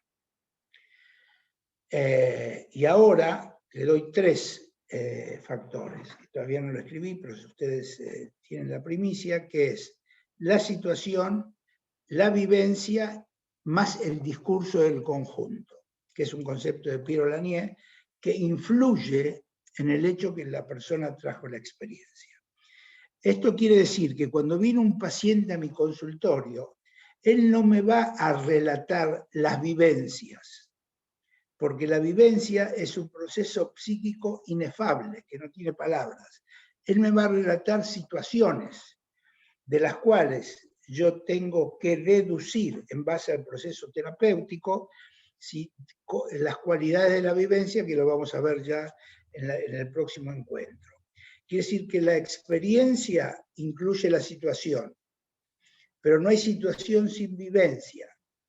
Pero el análisis o la interpretación de la vivencia provocada por la situación, si yo lo puedo inferir como concepto metapsicológico, que voy a ver cómo se da en su desarrollo. Hasta acá, sobre la vivencia y la experiencia, espero que haya esto. Sí. Ahora, Reinaldo pregunta sobre la estructura del lenguaje. El asunto es qué hablamos cuando hablamos de la estructura del lenguaje. Una cosa es lo que Lacan habla sobre la estructura del lenguaje y otra cosa es la estructura sintagmática, o sea, la estructura del conjunto de palabras. Entonces es un tema para analizarlo en forma más profunda, porque para eso hay que entender un poco al primer Lacan, a Lacan posteriori y el ultísimo Lacan, que ahora se está desarrollando, qué lugar le da a la estructura del inconsciente como un lenguaje. Pero eso es una temática que la dejamos aparte. Ahora, si se dice una cosa o se dice otra, o se dice en inglés, en francés, eso es la estructura sintagmática y no solamente la estructura del inconsciente. Sí, Felipe, que trabaja en el tema tantos años, ahí toca un punto importante, que es la diferencia entre lo que es la vivencia traumática que es sincrónica, y lo que yo llamo el vivenciar traumático, que es diacrónico, o sea, se va a dar a lo largo del tiempo. Con eso me quedaba tranquilo. Todos mis trabajos anteriores, con eso dije, chao, ahí expliqué todo. Pero después, todavía no escribí sobre eso, pero lo sigo pensando, me sigo discutiendo conmigo mismo, es si existe una vivencia traumática sin vivenciar traumático. Porque la vivencia cuando pasó, después trae consigo una modalidad de vivenciar especial, y eso me obliga a mí a pensar, proponer, pensar junto con mis colegas sobre cómo se va evolucionando eso en forma diacrónica, eso que pasó en forma sincrónica, ¿sí? Y sobre eso todavía, o sea, yo diferencio entre la vivencia y el vivenciar, ¿sí? Que empecé a pensar, cosa que no pensaba antes, que no existe vivencia sin vivenciar, ¿sí? Y que no existe tampoco vivenciar sin vivencia. Lo que pasa es que muchas veces es indetectable la vivencia, porque nosotros vemos todo un proceso de lo que le pasa a la persona, pero no podemos inferir si eso pasó en un momento puntual, ¿sí? Y bueno, es un tema de por sí que, Felipe, es para poder seguir elaborándolo. Y lo que Laura pregunta es sobre la cantidad, el trauma por cantidad. Creo que está respondido, y si no Laura me dirá, cuando yo hablo por cantidad, eso es lo que se pensaba anteriormente, ¿sí? Que en base a la cantidad de impulso que no puede absorber, y eso es lo que piensan ahora los conductistas, los cognitivistas, etcétera, etcétera, que eso es lo que produce que el psiquismo rebalse y que el psiquismo no lo pueda absorber. Y yo conozco 10.000 casos que no es la cantidad lo que influye, sino que es la cualidad del evento fáctico.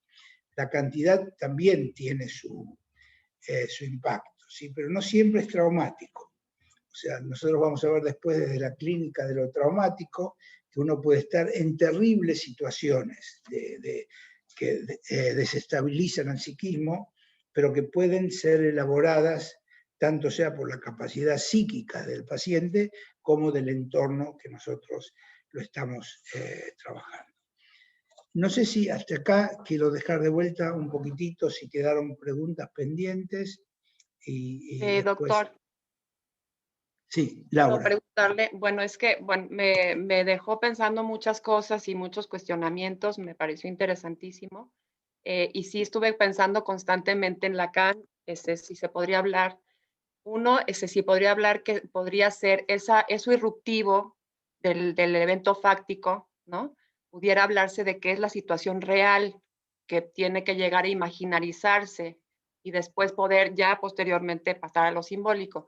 Pero más que nada me quedo pensando, a mí se me quedó muy clavado el concepto que habla usted de la física cuántica. Yo pensaba en la realidad de Green, la irradiación más bien de Green, porque usted empezó introduciendo este concepto de Freud que era muy dialéctico, donde es, ¿no?, el evento y después es a la posterior y poder reelaborar el traumatismo, y que es algo muy dialéctico, o un poco más lineal, si se le puede llamar así, y que usted introduce esta parte de la física cuántica, donde sí se van haciendo otros elementos o es un concepto distinto, y después metió lo de las cuerdas, la teoría de las cuerdas. Entonces, como si eso se va convergiendo como en los tiempos, ¿no? Como que ya no es un antes y una posteriori y el evento fáctico y después se reelabora, sino que es una cuestión radiada, pero me dejó pensando sobre todo la cuestión de las cuerdas, porque las cuerdas ya lo va a complejizar mucho más porque es una cosa vibratoria, ¿no? Entonces, está interesantísimo lo que propone y me gustaría que pudiera usted ahondar más en este concepto. Sí, tengo un problema serio con tus preguntas, Laura. son muchas. La más interesante de lo que tú dices es que me dejó pensando. Como cuando yo escucho eso, no escucho todo lo demás, pero voy a tratar de algunas cosas y tú me dices si respondo a eso. Primero, lo que dices sobre el pase de la relatividad a la física cuántica y de las cuerdas, me parece que en algún momento, si quieres, lo podemos conversar un poco más. Me parece fascinante desde el punto de vista del psicoanálisis. No entiendo nada de física, para entrar a medicina física, yo no sabía lo que era un átomo y una molécula, no sabía lo que eran las fuerzas de las masas, todo, así que de física ya me olvidé todo. Pero cada vez que leo eso, pienso en el psicoanálisis, ¿sí? Así que eso es para pensarlo, pero me parece que tú has detectado cuál es el mensaje central. Con respecto a lo real de Lacan, ahí tenemos un problema serio, muy serio. Y el problema muy serio es que la gente piensa que lo real es lo que pasó para Lacan. ¿Sí? Entonces ahí se confunde el concepto de real con realidad. Tengo una doctoranda que está rompiéndose la cabeza sobre lo que es el otro y la otredad en Lacan, muy lacaniana. El otro, porque en nuestro doctorado puede cada uno tomar desde la perspectiva que quiera, ¿sí? Y lo que yo trato de transmitirle todo el tiempo, que la realidad fáctica para el psiquismo no existe. ¿Sí? La realidad para el psiquismo es idiosincrática, es propia, pero no es lo real. ¿Sí? No es lo real. Lo real, si se va a relacionar con la langue que habla Lacan, se va a relacionar con lo que todavía no se simbolizó, ¿sí? Y que todavía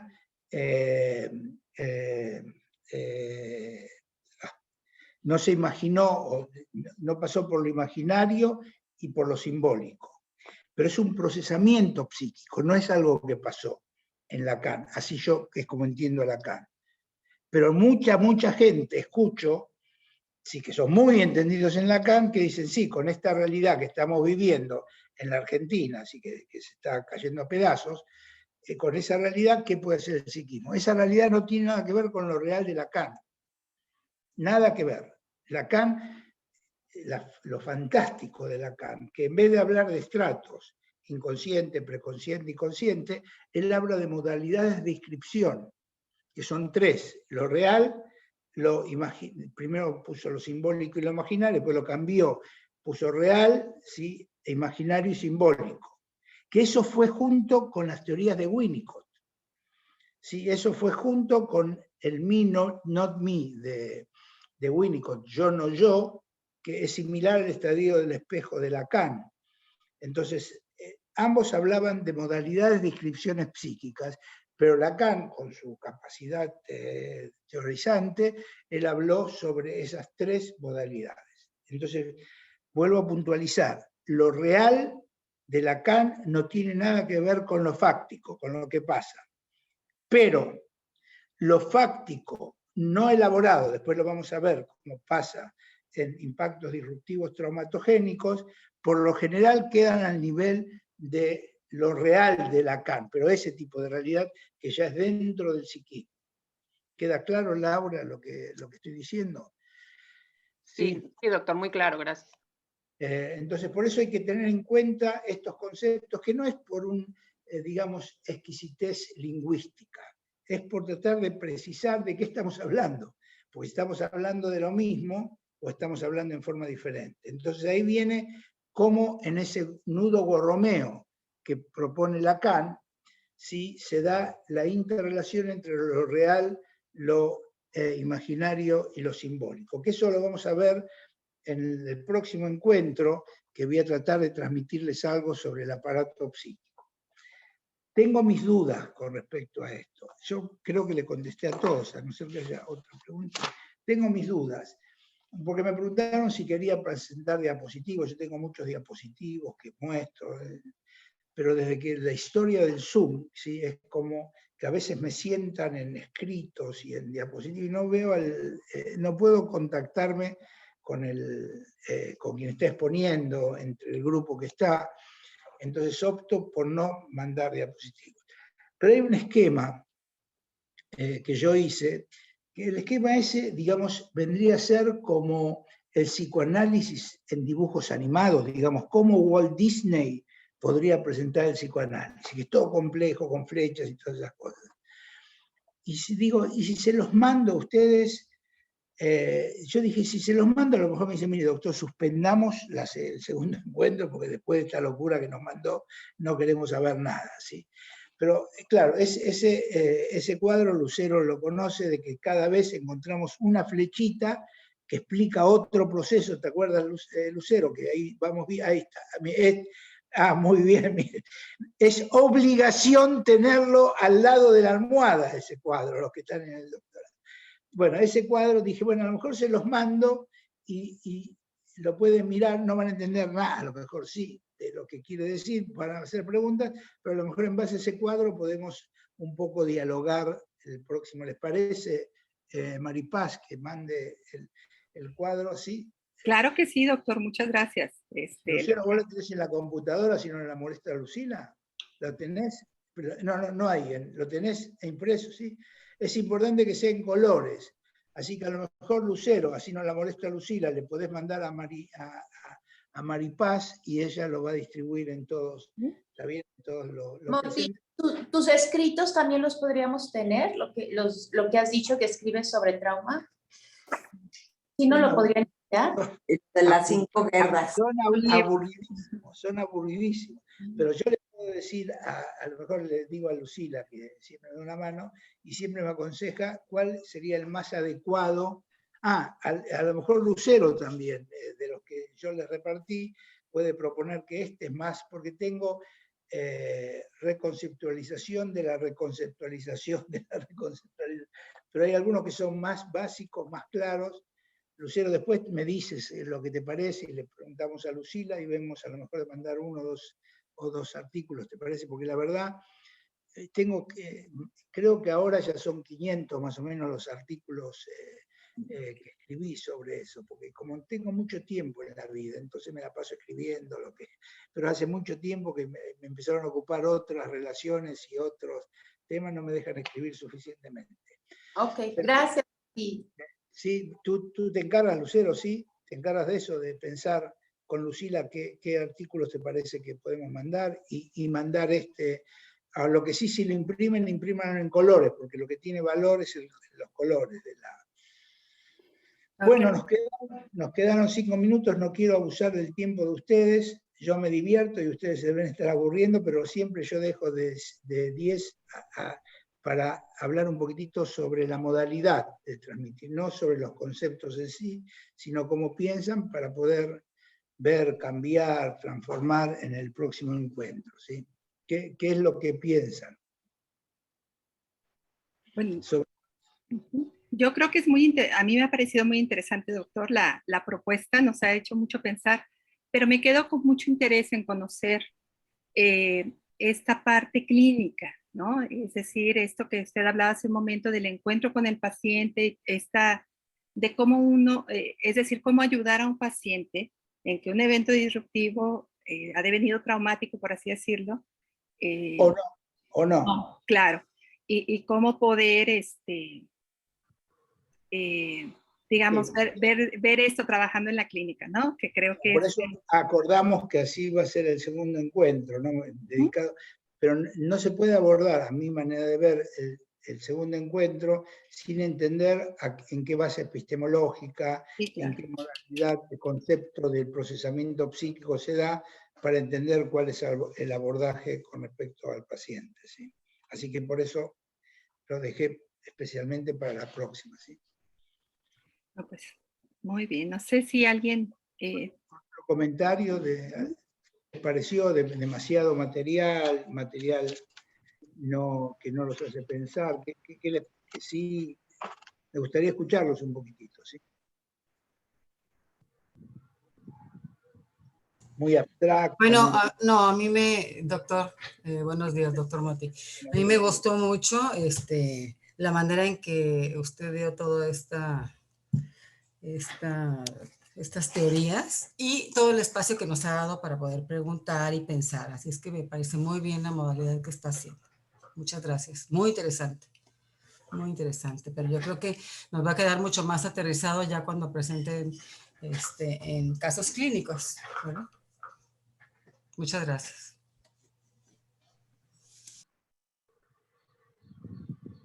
Sí, Diana, ¿quién es Diana acá? ¿Está Diana presente? No, puede ser que esté por fuera.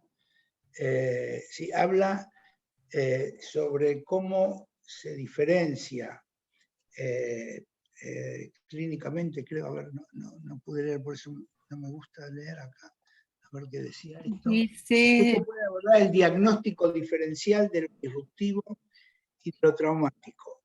No existe ningún diagnóstico diferencial de lo disruptivo. Son dos tipos de fenómenos que pertenecen a dos mundos diferentes. ¿Sí? Es lo mismo que si yo pregunto cómo yo puedo hacer un diagnóstico diferencial entre el virus del COVID y la reacción del pulmón. Una cosa es el virus de COVID, lo que yo puedo hacer diferencial es los diferentes virus que existen, que eso pertenece a lo disruptivo, y puedo hacer la diferenciación entre las diferentes reacciones del pulmón, que me puede llevar a si es viral, si es bacterial, cómo es. Pero no entre lo disruptivo y lo traumático. Lo disruptivo es una entidad nosológica que pertenece al mundo de lo fáctico, mientras que lo traumático es una unidad nosológica que pertenece al procesamiento psíquico. Así que no hay, no se puede hacer un diferencial diagnóstico. Lo que sí puedo hacer un diferencial si lo disruptivo, ¿sí? devino en traumático o devino en lo que se llama la vivencia de incertidumbre o la vivencia ominosa sobre la que escribió Freud, que lo vamos a ver después, qué diferentes tipos de vivencia pueden, o la vivencia de estrés, qué tipo de vivencia pueden provocar diferentes impactos disruptivos. ¿Sí? No sé si para Diana le quedó claro esto, ¿sí? ¿Algún otro comentario sobre la forma? Ahora porque estamos en los últimos minutitos. ¿Sí? Doctor, creo que y me gustaría comentar que ha sido una modalidad muy interesante, porque bueno, ahorita usted se pregunta de que sí, qué tanto se entendieron ciertas cosas, ¿no? Yo creo que nos deja más bien pensando mucho, ¿sí? Con todos estos conceptos que usted nos dio a conocer ahora, como para seguirlos pensando, y que creo que en la segunda conferencia quizás vayan a ir tomando un poco más forma en nuestra cabeza, con lo cual esto me da para decirle que estamos ávidos y esperamos ya la segunda conferencia para dar una forma más conceptual, más quizás digerible, que estuvo bastante, muy interesante, pero que nos deja pensando muchas cosas y para la próxima conferencia. Entonces me parece que la modalidad ha sido muy interesante y muy enriquecedora, ¿sí? Sobre todo. Entonces, bueno, yo opino que sigamos de la misma manera, ¿sí? Bueno, si ahora que me dicen, Lucero, lo que se puede mandar, decir a Lucila, es el caso Dalia, y como caso clínico aparte, y a lo mejor otro caso más como caso clínico. Yo, para que no nos lleve todo el tiempo, o sea, que ustedes pueden leer el caso y no nos lleve todo el tiempo que yo les relate el caso, ¿sí? ¿Está bien, Lucero, te parece? ¿Sí? Bueno, entonces eso.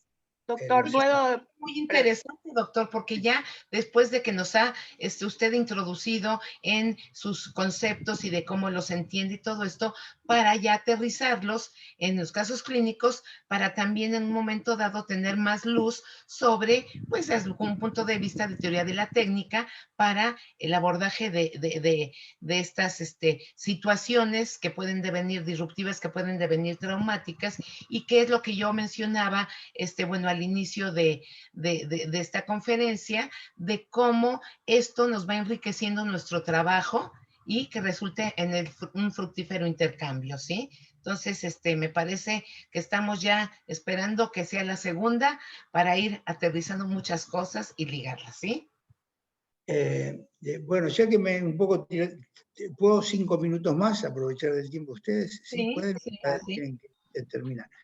ya que estamos más en intimidad, les voy a contar algo sobre el caso Dalia.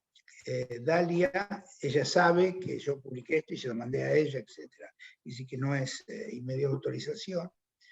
Es una psicóloga muy destacada en la universidad que trabajamos juntos. ¿Sí? Yo la empecé a tratar, para que sepan, hace 40 años.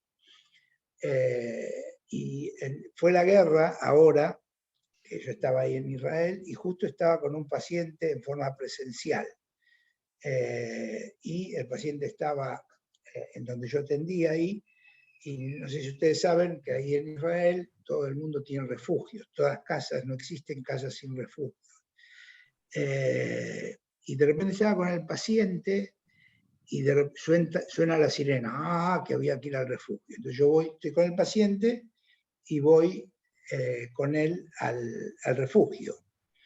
Él en la casa también tiene su refugio, supongo, pero cuando estuve ahí en el refugio, salió y me dice, este refugio sí que es muy seguro, ¿sí?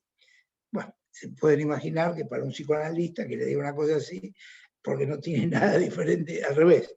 Yo supongo que el refugio que tiene en su casa privada debe ser más... Pasan 15 minutos y me llama Dalia, la del caso clínico que ustedes la tienen. Dice, sí, está acá, doctor, ¿cómo le va? Qué gusto. Dice, ¿se acuerda lo de la sirena? Sí. ¿Sabe lo que me pasó hoy? Yo estaba con mi paciente y de repente suena la sirena y me voy con ella al refugio, pero me llamó 15, Jung haría de esto, yo qué sé, un festín, porque me llamó a los 15 minutos de esto. Entonces yo le digo, sí, y dice, ¿se acuerda cuando yo estaba en su consultorio y en la guerra tal, suena la sirena y los dos fuimos, porque el refugio mío, yo tenía 2 mangos partidos, 2 pesos partidos por la mitad, mi refugio era el baño, porque te podés meter en el baño, y las indicaciones eran que si suena la sirena, vos te tenés que poner en la bañadera, y el otro se tiene que poner en un costadito, está todo. Así que imagínense, yo con la paciente en la bañadera, me tenía que meter en la bañadera, ella sentada al lado, porque le pregunté si quería entrar ella a la bañadera o no, y se acuerda cuando entramos en la bañadera, en el refugio ese, pero fue 10 minutos, 15 minutos después que haya estado con el paciente. Lo que les quiero decir, que cuando hablamos de la parte terapéutica, ahí en Dalia yo me remito a toda la parte del procesamiento psíquico. Pero hay otra parte en el tratamiento de esto que no está en los casos que le doy, que sí está en un artículo que se llama Setting y Encuadre, que habla de cómo armar el encuadre en este tipo de situaciones. Pero no, es mucho material y no quiero embarullarlo. Por lo menos ahora tomemos eso. Sobre el setting y encuadre yo les estoy contando un poquitito ahora.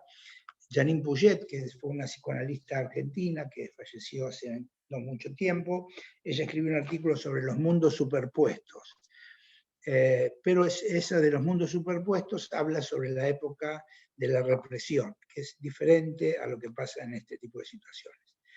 Bueno, así que seguimos en contacto, Maripaz o Patricia, o quienes ustedes consideren que quieran proponer hasta el próximo encuentro, que es el próximo sábado, y hoy es un sábado hermoso acá en Buenos Aires, fíjense un poquitito lo lindo ven encima ahí afuera con mis malbones, todo, que es lo que me da la inspiración científica. Así que les mando un abrazo a todos y que tengan un excelente fin de semana. Chao, Hasta de vuelta, doctor. Gracias. Gracias, hasta luego. Gracias. Gracias. Feliz día. Muchas gracias.